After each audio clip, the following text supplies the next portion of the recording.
भुला लो फिर मुझे ऐ शाह बहरोबर मदीने में मैं फिर रोता हुआ आऊँ तेरे दर पर मदीने में ना दौलत दे ना शोहरत दे मुझे बस ये सादत दे ना दौलत दे ना शोहरत दे मुझे बस ये सादत दे तेरे कदमों में मर जाऊँ मैं रो रो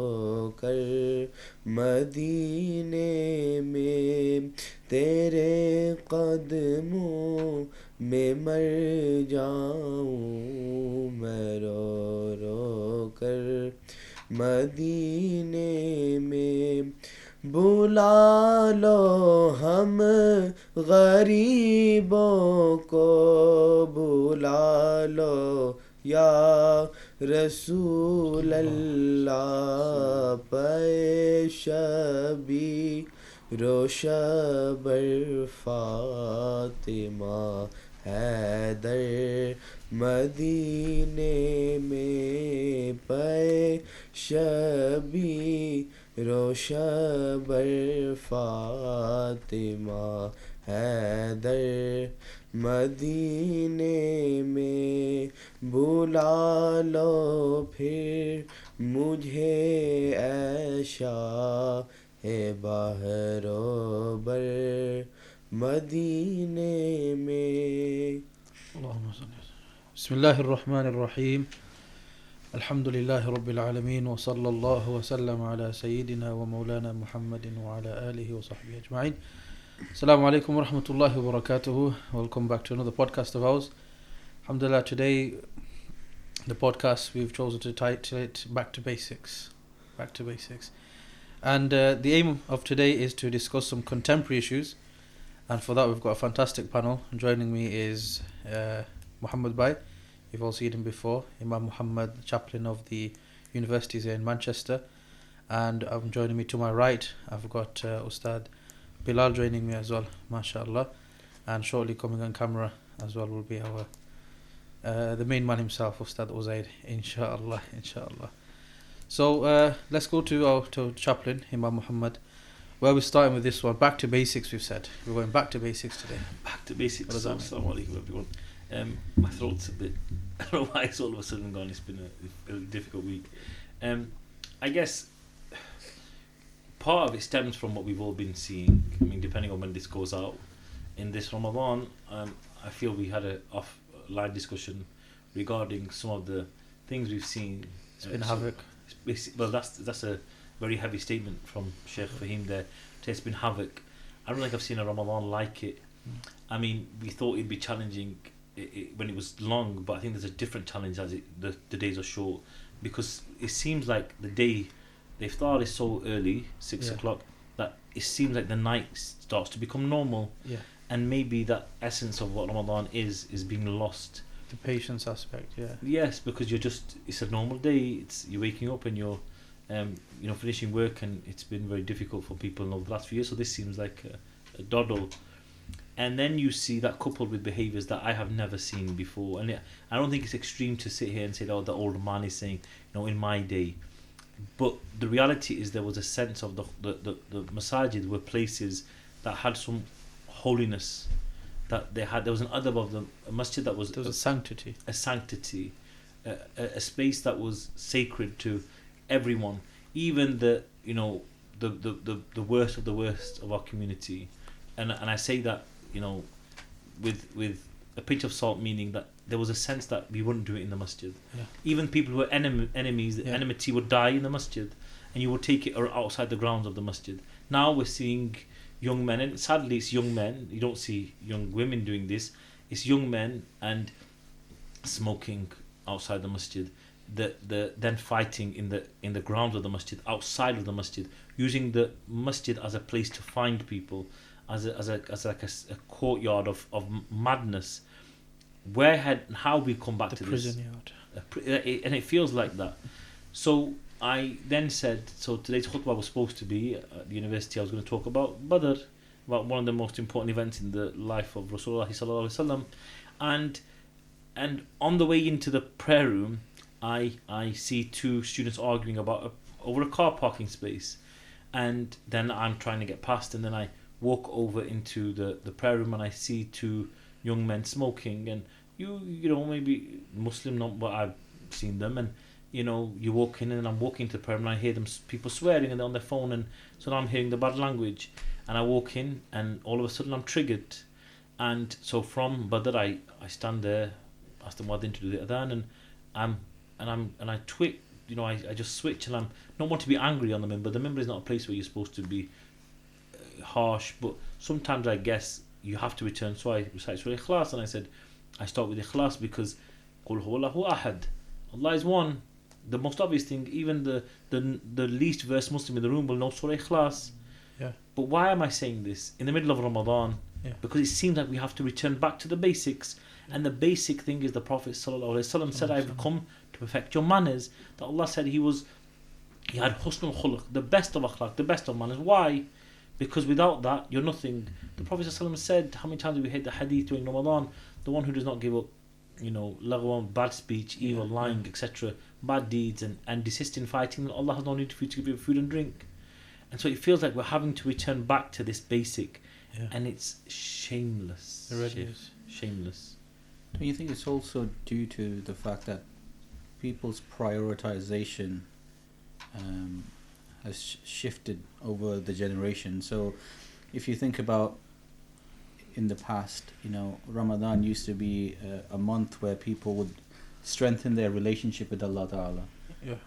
And it wasn't, fasting wasn't just a period of abstinence from food, but it was also a period of abstinence from arguing and other sins, right? And regardless of if you're right or wrong, if your prioritization, or if we move our prioritization from our own pleasures and satisfying our own nafs to the pleasure of Allah, then what Islam tells us is whether you're right or wrong, you should still stop and abstain from arguing, because Allah Ta'ala, regardless of if you're right or wrong, does not like people that argue.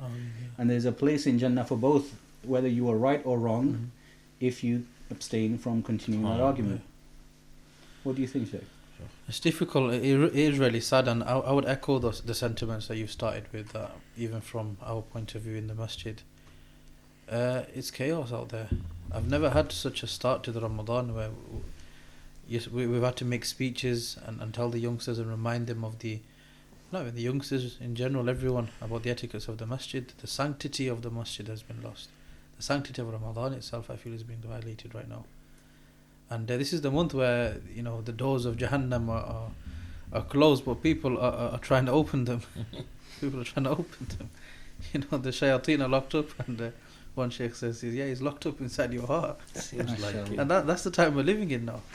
You know, it's So really sadly less of a shadid. Let's try and tie this in with what we were going to talk about, which was the back to basics. So I, you know, came to this panel, and we talked about kind of scenarios that are common.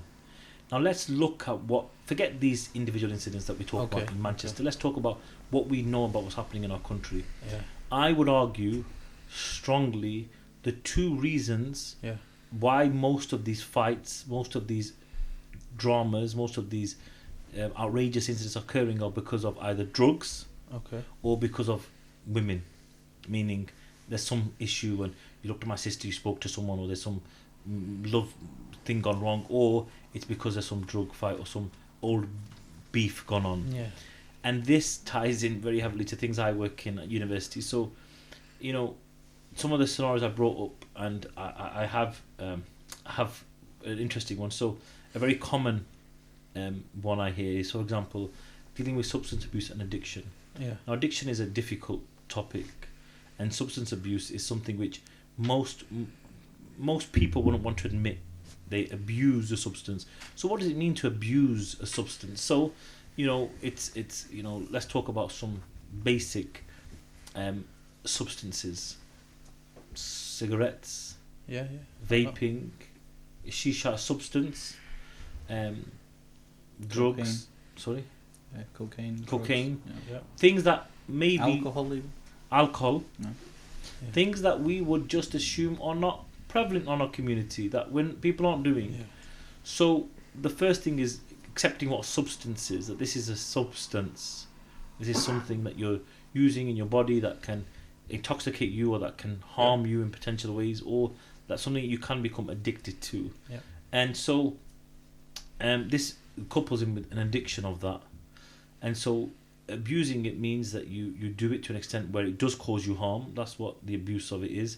An addiction is where you then cannot live without it, or then not having it causes you harm, or the pursuit of it causes you harm. Yeah. So you might not be able to afford it, so then you might have to steal, or you might have to do bad things. So do we all agree on that? It's a loose definition. I'm not going to say that's the comprehensive one, but it's a starting point for what an abuse of a substance is. So a common scenario is a Muslim student will confide in a chaplain about the struggle of substance abuse and addiction. They express guilt, shame, fear of judgment from family, community. Right. They want guidance and support on how to address the addiction, but staying true to Islamic belief and values. So the first question that comes up commonly is about forgiveness, about how do they return back.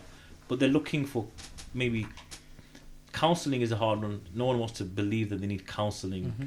That's a very difficult, especially for young Muslim men. And understanding, though, they want understanding of why they're doing this, and they maybe haven't really just thought about it. So our job is to then be non-judgmental, listen, connect with them appropriately to other services, but also aid in their recovery and talk to them about it. So this is one of the most common things that occurs in the life of a Muslim student. So it's really sad though, because we all have that natural intrinsic recognition that these things are bad. A person doesn't need to be taught that. But what's happened in society now, that Muslims and humans in general find it so easy to fall into these addictions. This is a question we need to ask. What's happened? Growing up, everyone knew drugs is bad. I think where's that understanding gone? I think it's a difference between the mind and the nafs. Like from a logic tells us these things, substances, even if they're not abused, the use of them is not good for our health and bodies. But the nafs is naturally, intrinsically, inclined or attracted to sins overall, I would say. It is, but I think there's a fine line in it. Like, there's a natural mischief that we want to cause, and mischievous nature we all have. But drugs, for us growing up, it's that step too far. What happened in children's upbringing is the question I'm asking. That we're having to answer these questions today. Understand? You know what? That's what I'm trying to ask. Sorry, we're joined now by our esteemed colleague, Sheikh The star of the show. Uzair Saab. I've tried to avoid it as much as I could, but got forced on. So just before I give my point on about Okay. this, what have you been listening from on the sidelines, Sheikh? Anything to comment? Anything to add? I think society at large, at every stage, at every rank, is to blame. Whether it be parents, teachers, imams, leadership, I think the entire community has made faults, had made mistakes throughout to where we are today. Do you think that it's... Because what I don't want to do is shift all the blame on just parents and just what's happening out there. Well, let me ask a question. For us right now, we're all playing a specific role within the community now. Is the problem that is because of us right now? Have we inherited this problem? It's inherited. Yes, so it's inherited. That's what I'm saying. Everybody in society has played a role to where we are right now. Right. But I think mentioning parents or whoever else you want to mention, for me, it's a lack of responsibility. Ultimately, if the person is abusing drugs, they need to question their own choices in life, right?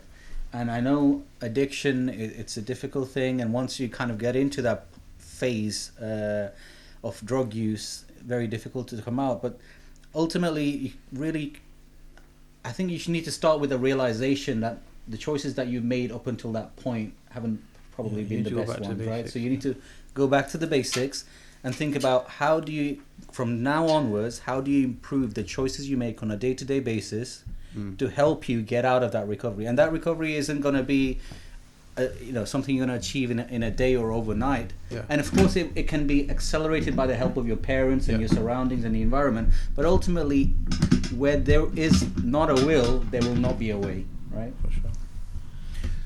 So one thing, Hafiz is adjusting my mic. There's one thing though that we didn't mention, which is the balloons. Oh yeah. It seems to be. I think it's got a bit. I have to say, I feel like I don't see any of the little canisters around. It's gone a bit down recently. Yeah. But there was a peak. There was a massive. You saw the day yesterday after doing recording. Just parked outside my house. How many? I couldn't park. I couldn't go walk. Couldn't take a right onto my street. There were two huge cans in the middle of the street. So I braked, came out the car, picked the two up, dashed them, got back into the car, and then parked. I'm going to sound a bit. They were just left backwards there. What does it actually do? It just gives you a high? Nitrous oxide. What does so it do? it's like laughing gas. Is it not laughing gas? I don't know. So it just makes you giddy. That's it. I mean, when you said balloons, that's the first thing I thought of was laughing gas. But and it's not. I don't think it isn't. I think it's meant to give you a. I mean, it's like whip. I mean, in cars, you press it, you get a boost, it speeds you up. But what's it doing for people? Balloons, Okay. And then they're sucking balloons. You see grown men and women. I've seen it, but I don't know what they're getting sucking from on balloons in cars, and it's very odd to like a big balloons. And they're driving and they're not looking. And in Birmingham especially, there's a lot of still in Ramadan. Have you seen the reports about what's happening in Birmingham, Ramadan, Coventry, or people going crazy on the streets, parking, like a bazaar, that's in a marketplace at night time. But I'm gonna slightly twist onto people watching this, thinking, well, my children don't do drugs. We've not got a problem of drugs in our area, but there's the darker side of it. Is I was working in prison when I first started working in prison many years ago. Yeah. I remember the first wing I went on was like they said A, B, C, D, E, and the wing I was on and they told me that it was the drug. This is about the drug abuse. Drug wing is the drugs sellers. Sellers, okay, all right. And it was about 70% Muslim. Allah. Yeah. And that mindset you just mentioned there, parents saying, well, it's not in our area. That's the problem here, isn't it? It's parents, it's the ignorance of parents, the ignorance of those responsible that opens the doors to these things. It's ignorance and also turning a blind eye to it. Yeah. Burying your head in the sand. Yes. And just not wanting to confront and acknowledge that, look, it's our community. It's our kids that have this issue right now. And like Absab said, just because it's not come to your doorstep at the moment, doesn't mean, what's that to say it's not happening outside? Yeah. I guess a street away, or in the alleyway, or in somebody else's alleyway. And I think the selling of these intoxicants are what I would say is the most shameful part of it. You can understand why someone might, we talked about this many times about how young men especially, when they have trauma, they find it difficult to speak and talk. So naturally, you go towards what are destructive behaviours. You go into self-destruct mode. You do things that give you quick highs, quick buzzes. You kind of escapism, isn't it? That's what literally we're trying to do. And you can understand that. But the selling, the buying, the facilitating, there are too many, and I will say this, there are too many Muslim men in Manchester, where we are on our streets, who are selling, who are involved in this abhorrent trade. So I understand once you get into it, it's like a vicious cycle, it gets worse and worse and worse, and goes into addiction. But what do you think is the root cause for youngsters, young men and women, getting into drug use in the first place? Do you think it's social pressure? Do you think it's the need to escape their current reality that they're in? Or what do you think is driving it? Sheikh, what's your view? I think there's a lot. There's so many aspects to that. One could even say that the government is partially to blame. Because it's often financial situation leads to psychological pressure, psychological depression. There's no way out of it. There's this crisis, credit crunch here, housing crisis here, there. there's no way out of it, and so people will turn to drug just to have a mental escape momentarily. I couldn't agree more. Yeah. I was about to say the irony is the usage, the drug usage and drug selling is probably the starting point is poverty. Poverty, yeah. I would say that in the cases I'm talking about what we deal with, you know, where we're from, our background, I think both are probably poverty, and it's sad, and I think the root is the same, and it's just the different branch in which you go on to, and because when you feel like there's no hope, when you feel like you need, you can't afford holidays. Let's say what you can't really afford. You know, to it's go on holiday. interesting in the prophetic supplications, the prophet used to seek protection from poverty as well. He used to seek protection from poverty, and these are the things why poverty is actually it's a damage to society and leads to the worst of the worst. You understand? And in the olden days, in the Islamic community and Islamic states, etc., when for example someone would commit a crime, let's say someone stole something, one of the investigations that would take place is not just what did he steal and the value of it and should his hands be cut off and all that rhetoric. It's actually what caused him. You understand? And if it was poverty, then his punishment would reduced, and the attention would be turned to the local council or the local governor as to what have you done, why are you not doing your job, that poverty is increased in your area and people have turned to. So what theft. people, I mean, that would be in the golden Islamic age, when that we can was learn something being from that. practiced. But living in these circumstances and the environment we're in now, the dynamics that we're having to deal with very different. Very The different. politicians are very far from the reality on the ground, isn't it? Yeah, they. So I tell you then the stark reality for people that don't know. Even before the COVID pandemic, 50% of Muslims were living in poverty. Now you might think, so 1 in 2 Muslims in the UK are living in what is termed as poverty according to government definition. Okay. Compared to 18% of the general population. Wow. 39% of Muslims in the UK live in the most deprived areas of England and Wales. 39%. Okay. Do you So think there's a level of institutionalized racism here? of course there is. Because I seen something online where someone was searching for car insurance, right? SubhanAllah. And Beautiful story, he beautiful put story. he put the same car, same age, same everything, same postcode, and he put an English sort of name, and he got a decent price. But he put the word Muhammad, he changed the quote, and it shot through the roof.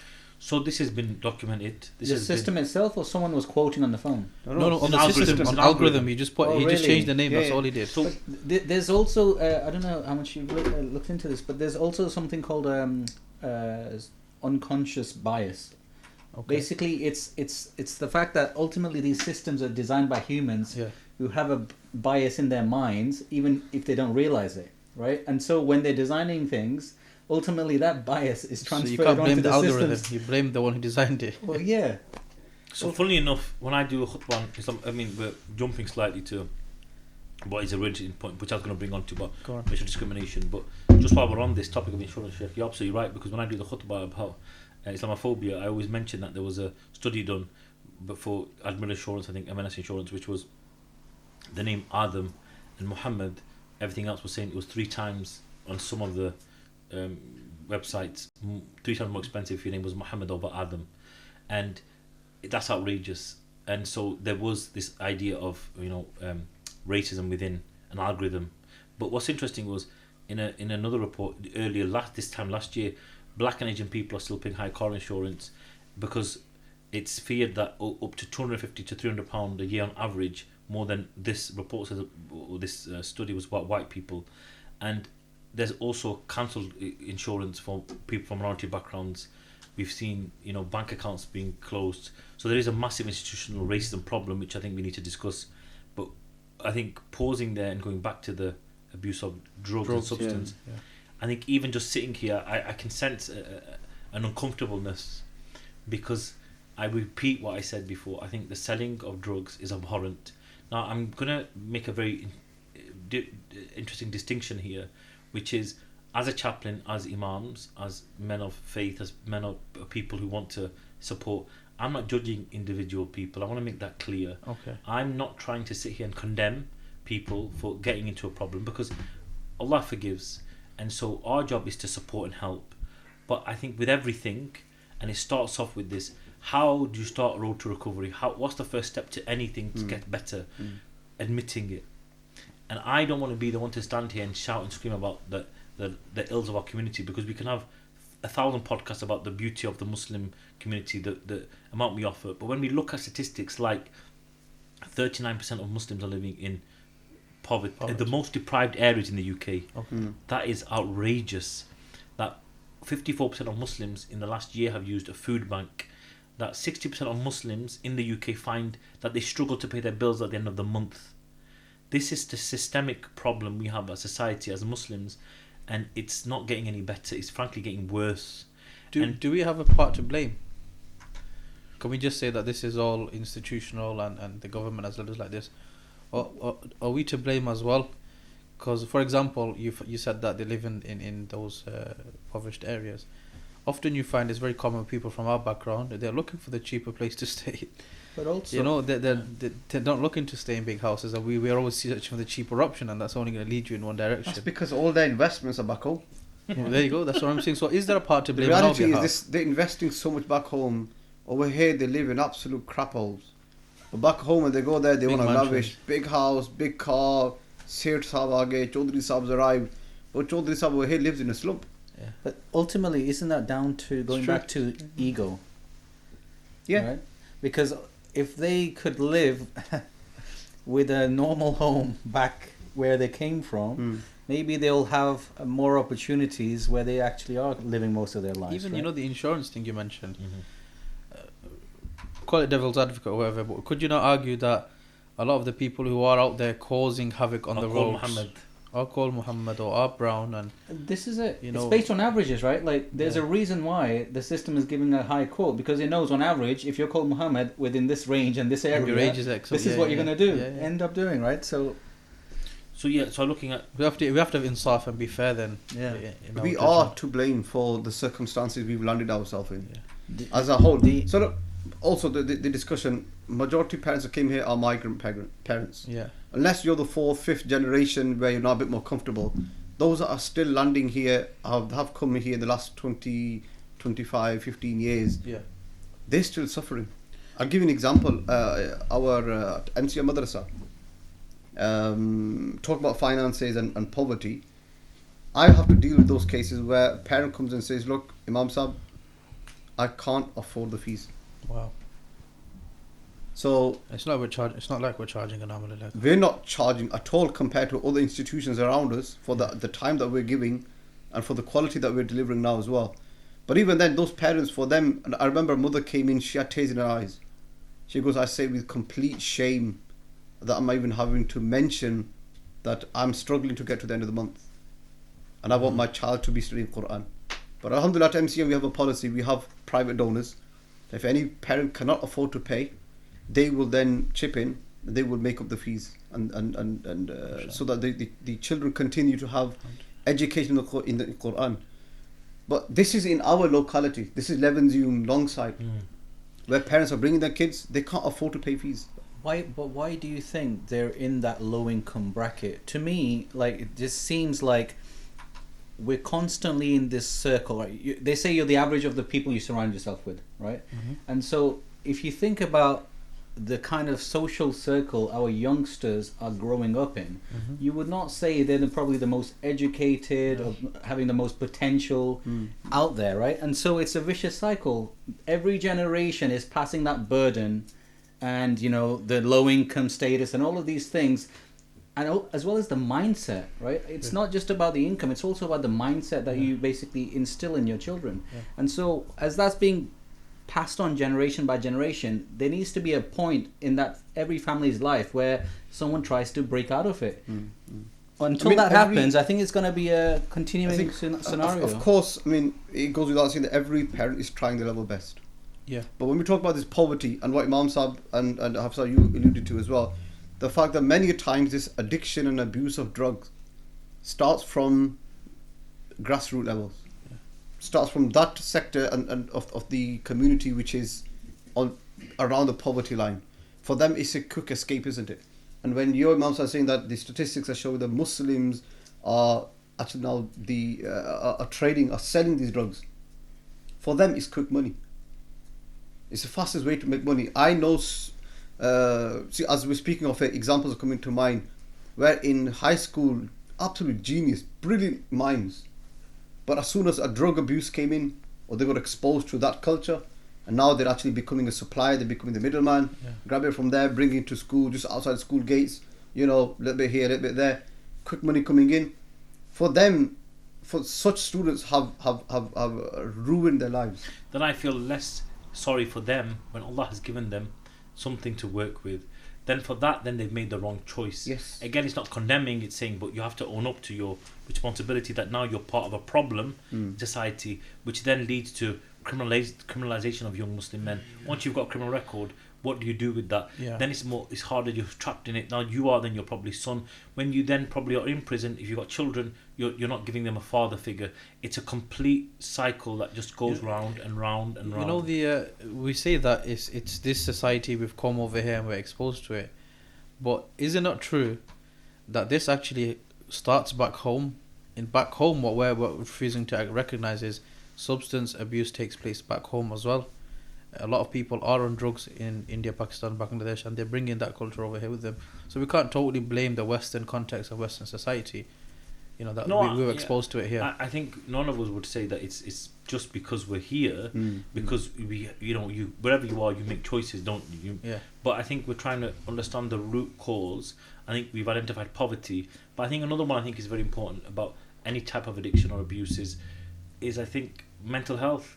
If we look at the conditions of a Muslim, if we look at living in overcrowded houses, for example, let's just be very honest with ourselves. Again, goes back to poverty. It starts with poverty. Even overcrowded houses, you know, maybe having parents who are not really understanding of what, or just overworked, just very busy people who are who are struggling to just look after the family, and then, you know, child has an anxiety issue or is being bullied at school or is having a problem, and then that manifests itself into a mental health disorder, general anxiety disorder, depression, panic attacks. Young men, especially young women also, are find it very difficult to deal with mental health issues and talking. And NHS, you're probably in a poorer area. If you're going on NHS, 6, 7, 8 months to talk to someone, and even if they're going to open up to someone, they probably have a bad experience. Who are they going to talk to? Who are the figures? Should it be us? Are the imams the people that can speak to? Well, you know, not so long ago even, and definitely traditionally throughout Islam, that's where the murshid came. That's when the men of Allah came. And what we find with the men of Allah, what they were experts at, changing such people. And in the olden days, all you had to do was knock on the door of the Zawiyah, and that Shaykh will welcome you with open arms, and that's it. But we've lost that quality now as well. Imams themselves have become so institutionalized that we don't have time for the public like that as well. So the question comes back here, where do you go then? Where should a person go? And what's interesting is, you know, we talk about not having the Shaykh in our lives as Muslims, but what's interesting is that there is this concept of self-development coaching, especially amongst the middle to upper class, right? So you definitely do see that, where if you go into the middle to upper class areas and have a discussion with some of their families, they are very into, you know, extracurricular activities for the mind, you know, self-development coaching, meditation, all of these things that, you know, we've almost been gifted through our religion, but we've never really took the time to understand it. And because of that, then the children that we have are deprived from those blessings, and that leads to mental health and all these other issues with drug abuse and all these other, because they're looking for a way to be able to satisfy those needs. Yeah, it all goes back to the attachment to the dunya, and we've lost the quality of trusting in Allah so much so that now we spend all 24 hours of the day trying to get that pound and penny, that we forget about self-development, etc., isn't it? Yeah. And one this hadith came to mind as you were speaking about, when our Prophet ﷺ tells us that he doesn't fear that we will fall into shirk ever again for us, but he fears the dunya for us, that the dunya will enter our hearts and the dunya will take over our lives. And we're seeing the effects of that. That's what it is, isn't it? Poverty, we have to understand, is not the lack of wealth and resources. Poverty is a quality of your heart. It's the need of the heart. A person can have nothing, but if he doesn't need anything, then he's rich. It's the lack of contentment. And if a person's got everything in the world, but he still needs more, he's still poor. Yeah. That's a beautiful. الافتقار افتقار القلب والغنى غنى القلب. You had this, I think Hafsal, you had it status of for a while. كيف تخشى الفقر وأنت وأنت عبد عبد الغني. Subhanallah. Yeah. How can you fear poverty when you're the slave of the Ghani? Because the truth is, if we then now contextualize our world with what's happening around the world, we could be seen as a king when we are living in. But it's relative. I understand, and so not to demean what we said, but now to then look at it from a spiritual perspective. Are we poor? We still have a roof over our head. We still have a house to go to. We still have clothes. We still have probably food to eat. If not, then you can go. Every masjid in Manchester, all the masajid in Manchester are offering iftar from what I can see. And alhamdulillah, there are places to go for the Muslim.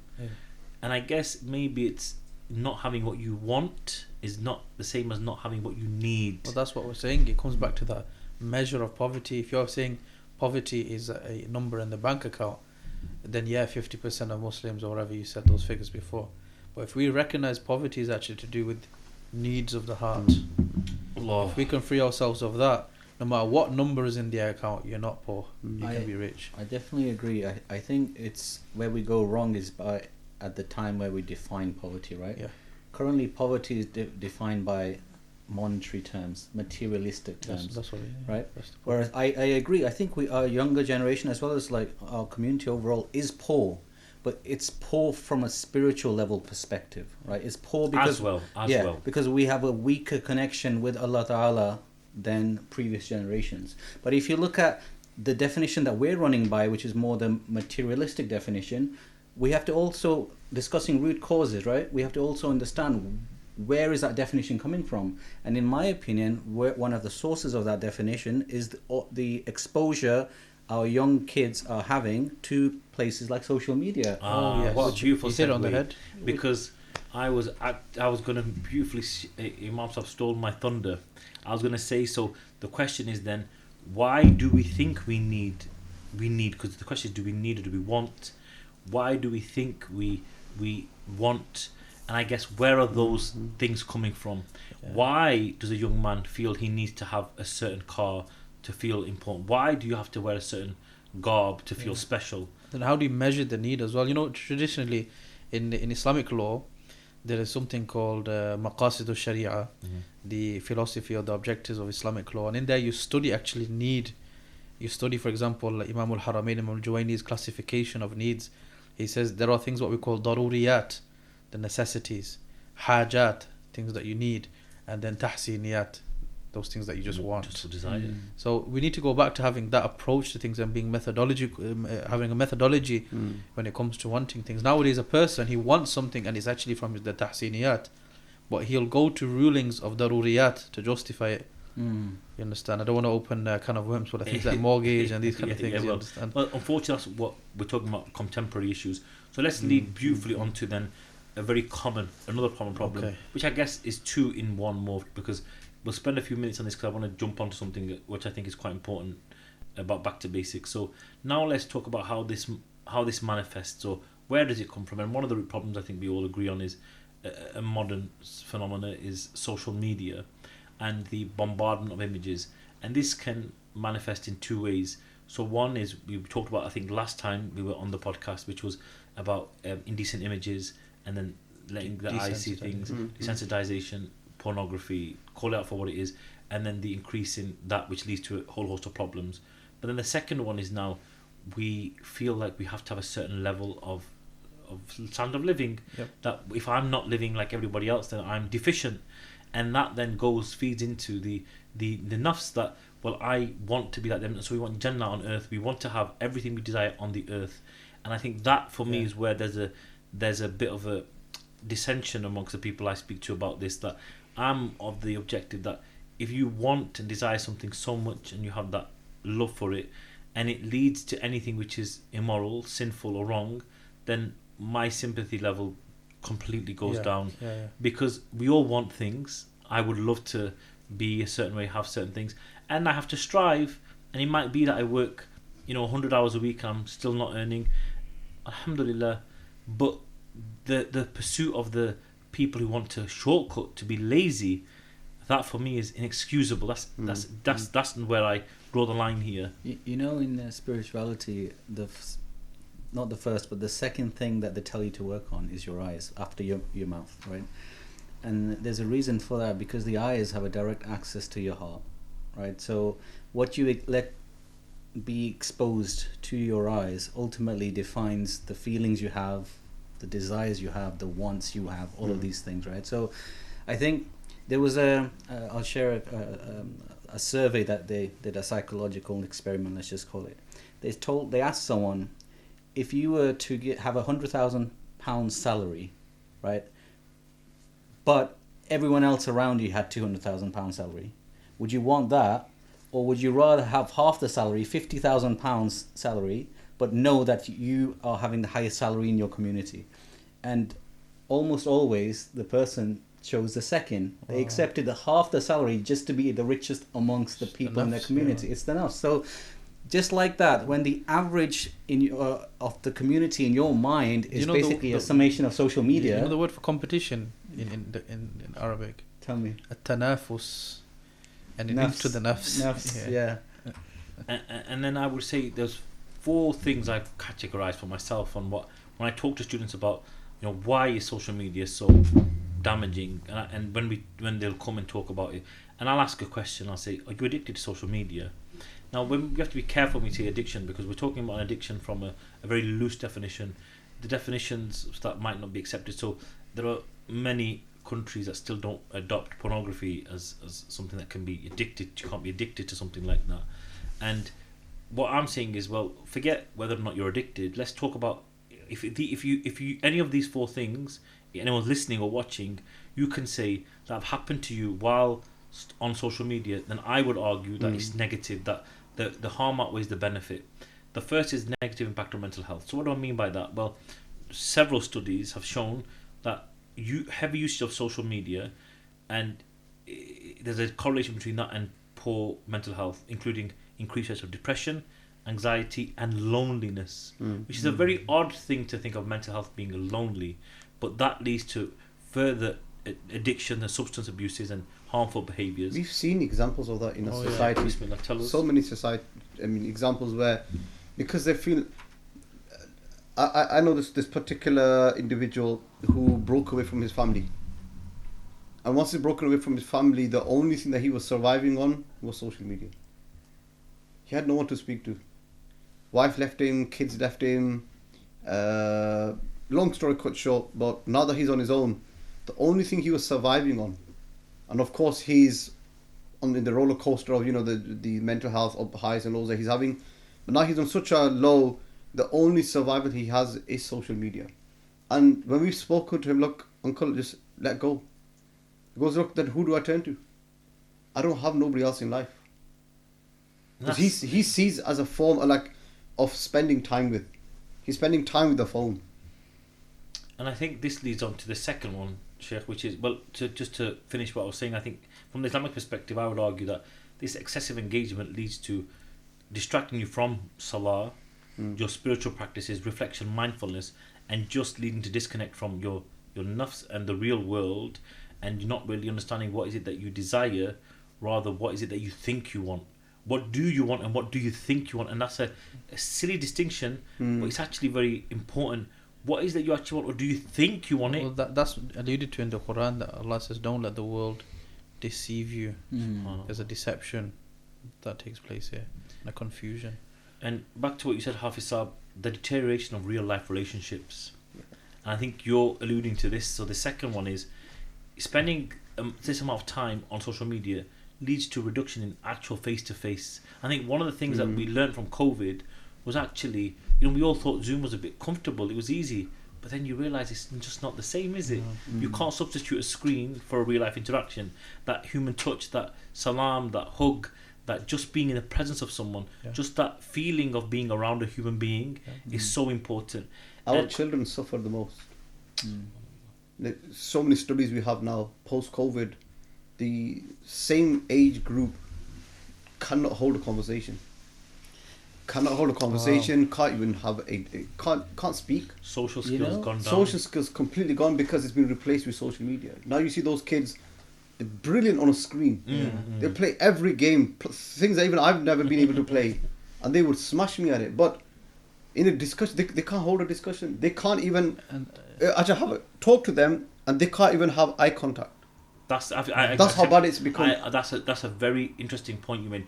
I made that very same point earlier today when I was talking to some children, and it was very difficult for them to know where to look. Yeah. Because they're so used to looking at screens. Because on the screen, it's like swipe. Because swipe, there swipe. so they couldn't focus their sight. There's no focus. There's a fascination of looking into someone's eyes, isn't it? Like you said, it's a window, and so the studies have shown that again, this decline in quality. It's a quality relationship we're talking about here. Human quality. It's about you have a the word relationship. called insan. Insan comes from Insan. uns. Yes.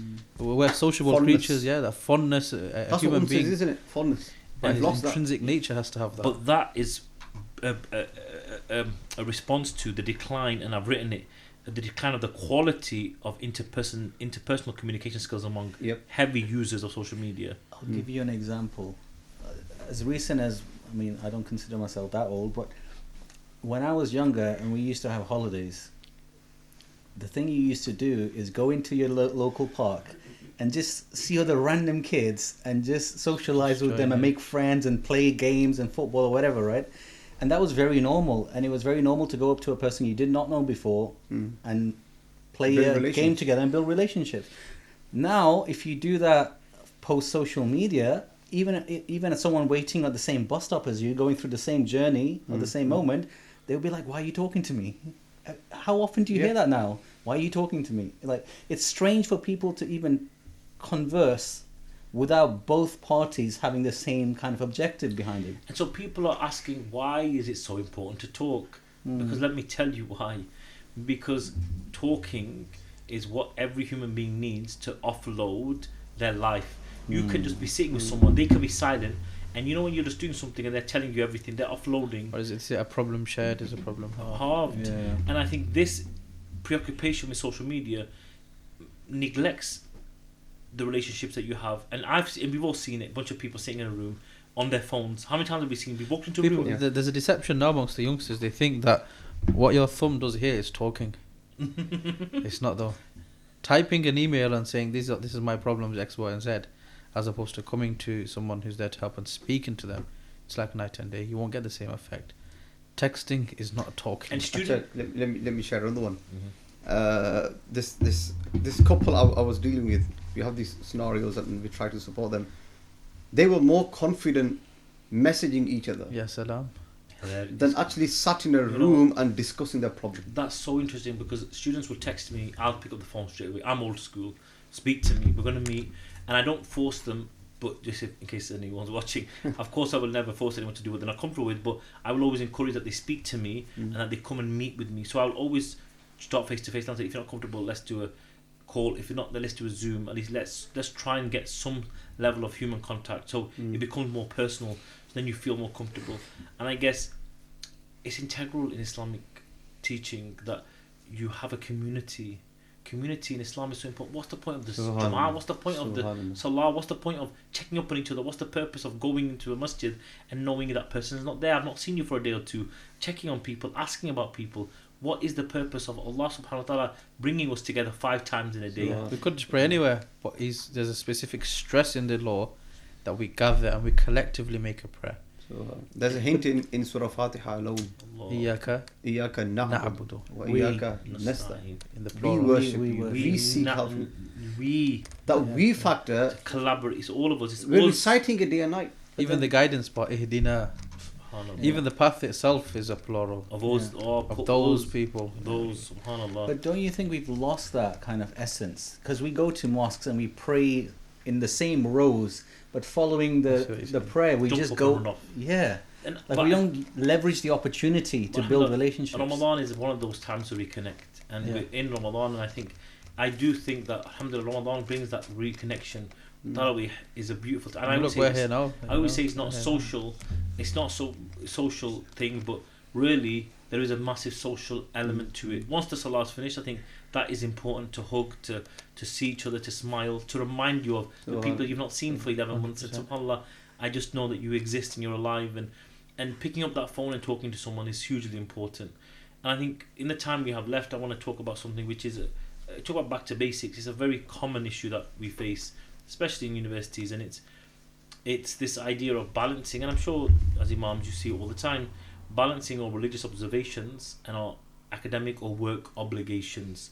I think these are some of the most common. So the example I've given here is a Muslim student comes to the Balancing, repeat it again. balancing your religious observance Religious observance. and your academic / work obligations. In those terminologies, there's an issue. There is. There's I've done it on purpose. Big Purposely issue. use those words. Religious observance, And- but academic and work obligations. And that's the reason why I've said Shouldn't that. be the other way It's the around. other way around. Ah, that's why. And you've picked up on it very easily. That's why I have to repeat it again. Say it again. I like it. Am I So hearing it correctly? balancing religious observance, because that's the word we use. We're just observing our faith, but we have an academic / work obligation.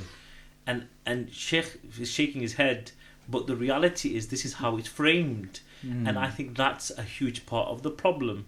And you've already picked up on the problem in the question itself. Yeah. Because we see our religion as an observance that can be easily manipulated. That is, well, there's fiqh ruling that you can do this, you can do that. Allah gives all the relations in the world, but we have an obligation to study. We have an obligation to go to work.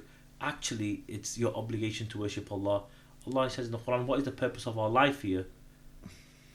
وما خلقت الجن إلا والإنس إلا الإنس إلا ليعبدون ليعبدون. And then Except that that you يعرفون. worship. and then Allah says وما من دابة في الأرض إلا على الله رزقها. Subhanallah. Allah's telling you, every creature that walks on earth, I've taken the responsibility for rizq. I'm Razak. Your job is to just worship. Why is it that Today's it's the other way around. institutions have that opinion of religious folk that this is just an observance for you?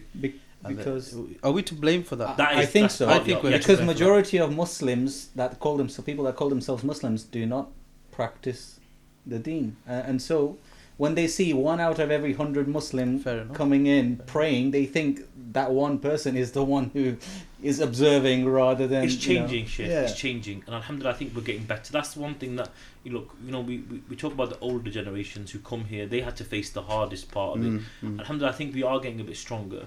We are getting a bit more observant. We are, mashallah, having Muslim networks in workplaces. We are having prayer spaces that work like never before. You go to football stadia, you go to cricket grounds, you go anywhere public now, alhamdulillah, museums, there are prayer spaces. And I think this is a huge win for the Muslim community in the sense that these are communal spaces for all faiths. But for the Muslim who prays 5 times a day, 3 or 4 times of prayer are in the daytime, especially in the winter, then I think these are things that institutions are clocking on. And I think, alhamdulillah, we have now the expertise of people who are working to say, no, actually, we want what everyone else has. The Equality Act has gone some way to helping, but now we have young Muslims who are saying, no, chaplain, we want a prayer space, we're going to work with you, and alhamdulillah, that is beautiful to see. But let's take a common example before we finish. So obviously the demands on the rise, which which in itself is a hint of iman, isn't it? beautiful. We are making, yes, we've started the podcast with a few bad apples in our society, but on the other end of the spectrum, if you look at it, there is so much positivity So as well. many. There's so much more hope. Me and Bilal were having this discussion just before you guys were so late that we had to kill time, man. But we had all this discussion, and we would say, look, we always talk about end of times and times are so bad and the dangers when it's close. I actually think the contrary. I think we still got a long way to go because there's so much more hope. Day by day, the amount of people that are accepting Islam, all these constitutional changes that are being made in institutes, in organizations, it's a sign that there is positivity. There's lots more. I think we should never ever fall into the situation that we feel that there is no positivity. That's no, called there always al-ya's. Al-ya's or kufr. There's always hope. And even on a spiritual aspect, there's one thing that nowadays the youngsters feel that because we're so sinful and we've grown up in a sinful society and XYZ, that having a spiritual relationship with Allah is so far from me. I can't get to those levels that the early generations were at. But actually, the earlier scholars believe that the people in the latter days would reach a spiritual rank that even supersedes theirs because of this. You understand? So we should never feel that things are more difficult for me now to get closer to Allah and to raise in my ranks. Actually, it's easier now. It's They say, easier they say than pressure ever. makes diamonds, right? So the higher Yeah, pressure. and Shaykh al-Akbar, Imam Muhyiddin ibn Arabi, he said in these latter days there will be more awliya than there's ever been in history. Because there's more jihad, isn't it, upon nafs. The more jihad upon the nafs that we make, comparatively speaking, I reckon there'll be more awliya Allah in the West than in the East. Yeah, I mean, Sheikh Abul Huda, he said a woman in a Western society who maintains hijab, whatever it entails, and completes her religious obligations towards Allah, etc., and her husband or whatever it is, he said that's a saint. She's a waliya.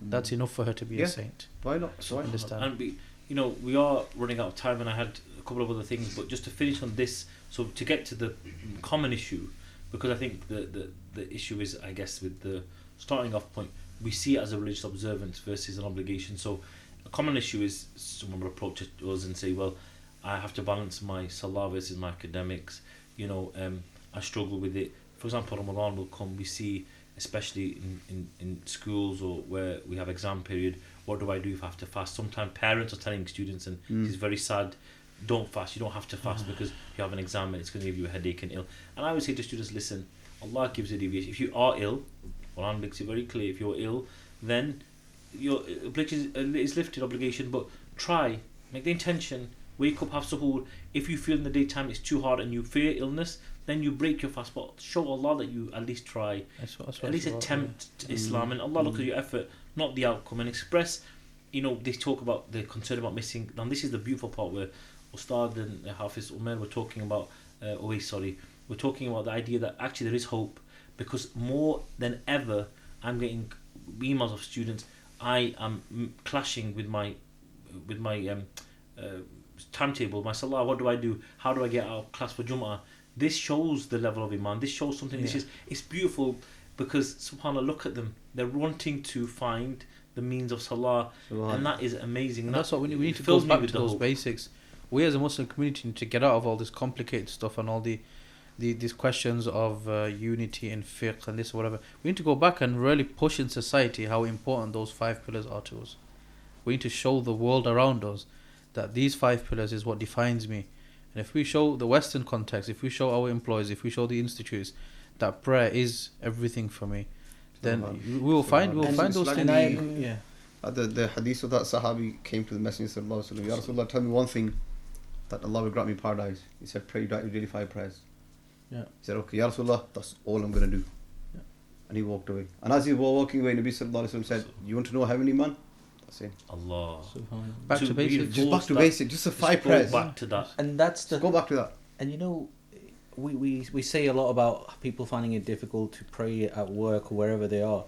But the reality is, if you're consistently demanding, time allocation, space allocation for prayer, when you behave in a consistent way, whoever you're requesting that from, does start to change. Even in the workplaces, when they really realize that this is important for you, and they want the best out of you, right? They want you to do the best work of your life in that workplace. And so when they realize that this is what's missing for them to be able to extract that kind of quality of work from you, they will provide it. And I think, of course, we run out of time here, but the other 2 I wanted to talk about was the 2 very important issues, and I think one of them is a podcast on its own, and one was about navigating our cultural and religious identity. So as Muslims, next time. I think that's going to be a heavy one. But the other one, which I think is a huge one, is the rise of islamophobia and discrimination. And we alluded to kind of institutionalized, cultural issues, but islamophobia is huge in the sense that it is a hindrance to a lot of young people, and it's becoming something which is so far common in life, and government and policy and the rise of right-wing politicians and the impact it has on young Muslims. I think the 2 are coinciding, because when you see Islam being denigrated so much and Muslims being put down everywhere, then it does lead to young people having an issue with their identity and wanting to wear hijab, Muslim men wanting to be visibly Muslim, changing their names, feeling like they can't be. But then it also has another effect, which is some Muslims, like myself, will be obviously visibly Muslim. We will go out and say, yeah, my name's Muhammad, look what I'm wearing. I'm not wearing it because it's Islamic. What I'd say to that is the waqi, that is the reality. But our Messenger sallallahu alaihi wasallam, he actually told us about this, and he told us that this affair of ours, we began as strangers. We began as those outcasts in societies. We began as people who couldn't express our identity. Bada al-Islamu ghariban. Wa sayaudu kama bada, he said. And it's going to return to how it began. But he gave us the beautiful advice here. The last part. Save it for next time, Sheikh. No, I'm going to finish it. He said, cliffhanger. Cliffhanger. Come on, let's save it. Go on. Let's save it. Cliffhanger, yeah. Okay, assalamu alaikum wa rahmatullahi wa barakatuh. Salam.